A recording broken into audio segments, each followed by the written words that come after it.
Your freshman friends won't find themselves. Here's how to meet them. I'm Josh, a marketing and entrepreneurship student at Drexel University, and welcome to my 5-video series giving you 5 tips across different subjects, kind of like lectures, to help you crush your freshman year.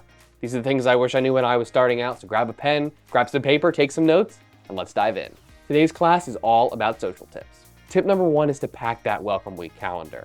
Regardless of what your school calls it, that first week is the best time to make friends. When there's events, when there's clubs, sometimes there's a convocation. Whatever it takes, make sure you're outside. Listen, I know you might be unpacking, but you can always unpack later.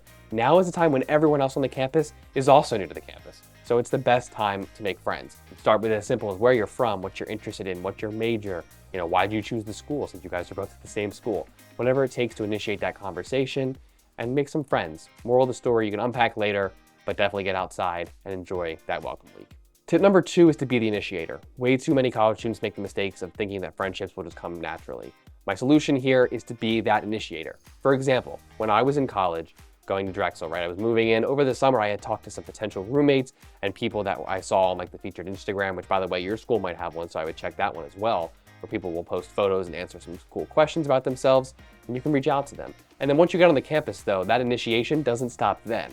You see, I think a lot of people would just, I talked to them over the summer, I don't have to reach out again. But when I got on campus, I said, hey, let's meet for lunch, let's meet for breakfast. What events are on your calendar this week that you're interested in going to? I'll go to one with you. Next thing you know, I still talk to some of those people today. Tip number 3 is to stay out of the dorm. And listen, I don't mean for all 24 hours. Obviously, you have to sleep and shower. But if you have 3 hours of downtime, don't spend that time doom scrolling and watching more vertical cat videos, right? Get outside.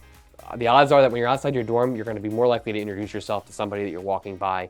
Like I said, that first week is the best time to meet new people, make the connections. So I can't recommend 100%, being outside of the dorm. When the colder weather is there, that's when you can kind of hibernate, so to speak. But for now, best opportunity, take advantage of it. Tip number 4 is to be outgoing, even if you're not. And I get it, Josh, I'm an introvert, Josh, I don't like talking to people. But I found that after you do that first intro 2 and 3 are a lot easier. Even practicing video, right? The first time that I shoot this might not be the best, but if I keep practicing, it's gonna get better. So put yourself out there and be that opposite for a week. Tip number 5 is to find shared interest. Join a club, talk to other people about your hobby. I'm a big basketball guy, love reading, spike ball too if you're up for it. So no matter what it is, find somebody who shares that interest because that shared interest makes it so easy to do that activity together or to have fun even just talking about it. Use those interests to your advantage, learn what the other person is interested in, and you guys will be surprised in what can happen from just a single shared interest. I'm here for office hours if you need. Be sure to subscribe and watch this video next.